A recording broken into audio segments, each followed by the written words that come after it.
Top 10 Pokemon games of all time is one of the easiest topics to start a war over in the gaming community, and I completely understand why.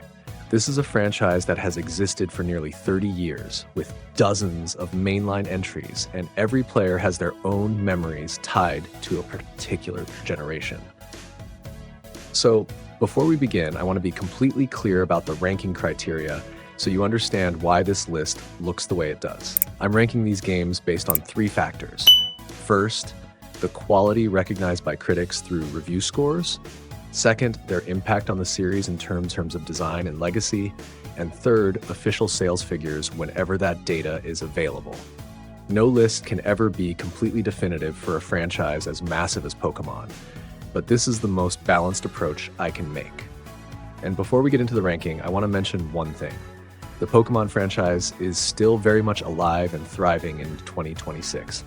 Pokemon Legends ZA launched in October 2025, including a Nintendo Switch 2 edition with improved graphics and frame rate. That shows Nintendo and Game Freak aren't simply living off nostalgia, but are continuing to push the franchise forward. Okay, let's get into the list. At number 10 is Pokemon Emerald. Emerald has a Metascore of 76, and it earns this spot not because of an overwhelming review score, but because of its cultural significance within the community.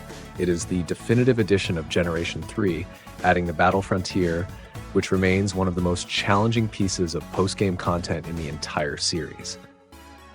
Hoenn is a region with a very distinct identity, featuring vast oceans and a storyline centered around two opposing factions seeking to expand either the land or the sea. And even today, Emerald's Battle Frontier is still remembered by many hardcore players as a benchmark for challenging game design. At number 9 is Pokémon Sword and Shield.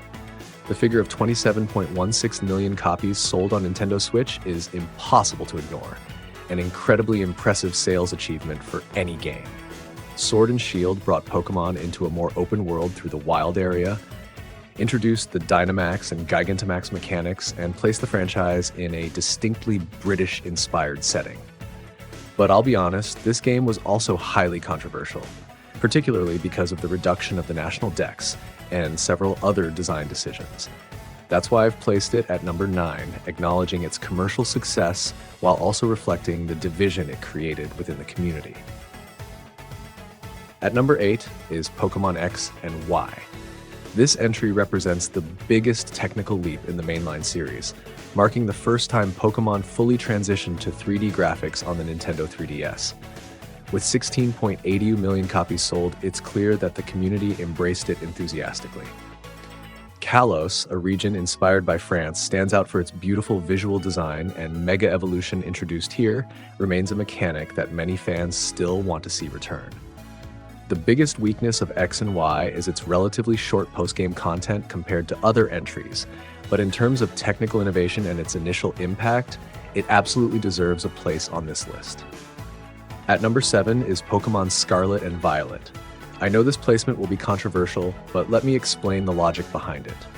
Scarlet and Violet is currently the best-selling Pokémon game on the Nintendo Switch, with 28.28 million copies sold, a figure that no game in the franchise can simply ignore. However, from a critical standpoint, the game holds a top critic average of 71, with fewer than half of critics recommending it, largely due to technical issues and unstable performance at launch. I placed Scarlet and Violet here because of its major influence on the series' design direction, as it was the first truly open-world Pokémon game in the fullest sense of the term. But the number 7 position reflects the reality that its level of polish did not fully match the scale of its ambitions. That's why, if you want to enjoy the smoothest Pokémon battles without worrying about connection drops, then no ping is the ultimate secret weapon you shouldn't be without. This is one of the leading lag reduction software solutions available today, helping optimize your network route, significantly lower ping, and stabilize your connection on both PC and console platforms such as Nintendo Switch. With just one click, you can say goodbye to frustrating delay issues completely. I've placed the download link right below in the description. At number 6 is Pokémon Platinum. With a Metascore of 83, this is a title that any Generation 4 fan will immediately nod in agreement with.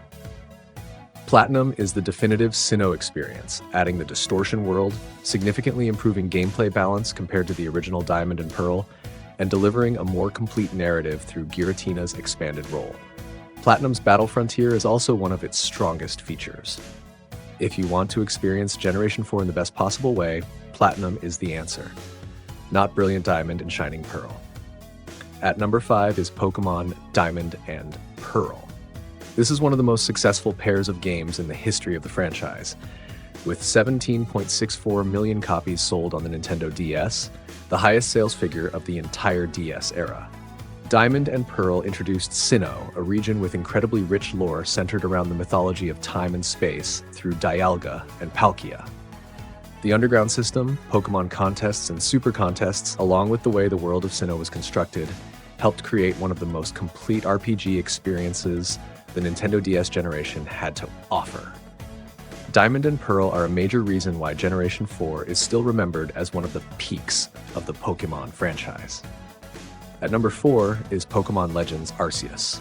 With a Metascore of 83, this is the game that I believe fundamentally changed the way we think about what a Pokémon game can be. Legends Arceus moved away from the traditional gym and trainer battle formula and instead focused on building the Pokédex in the most literal sense possible. You have to observe, approach, and catch Pokémon in their natural environments. The way the catching system works, the way you can seamlessly enter battles from the overworld instead of through random encounters, and the way the game genuinely makes you feel like a pioneering Pokémon researcher in the ancient land of Hisui, all combined to create an atmosphere unlike anything the franchise had achieved before. An 86% positive review score is an extremely solid result for a game that took such a bold and experimental approach. At number 3 is Pokémon Sun and Moon. A top critic average of 87 and a 95% critic recommendation rate are incredibly impressive numbers. Sun and Moon accomplished something very difficult. They refreshed the Pokémon formula in a way that felt natural rather than forced. Alola replaced gyms with island trials, introducing a culture and atmosphere that felt completely different from any previous region. Most importantly, the story of Sun and Moon carries genuine emotional weight, with Lily standing out as one of the best-written companions in the entire series. Z-Moves, the signature mechanic of Generation 7, also created some truly memorable battle moments. If you've never played Sun or Moon, this is an extremely solid starting point for anyone new to the Pokémon franchise. At number 2 is Pokémon Black and White. With a Metascore of 87 and 15.62 million copies sold on the Nintendo DS, the numbers are certainly impressive, but sales alone are not the reason Black and White ranks this high. This is the Pokémon game that dared to do something few people expected Game Freak to attempt. It genuinely questioned the nature of capturing and using Pokémon through the character N and the organization Team Plasma. Unova was designed with a completely different philosophy, featuring no older Pokémon during the main story playthrough until the post-game. It was a bold decision, but it helped create a completely fresh experience even for veteran players. Black and White marked the first time a mainline Pokémon game truly felt like it had a story it wanted to tell, and to this day, it remains the benchmark many fans use when judging the narrative quality of later entries. And at number 1 is Pokémon Heart Gold and Soul Silver.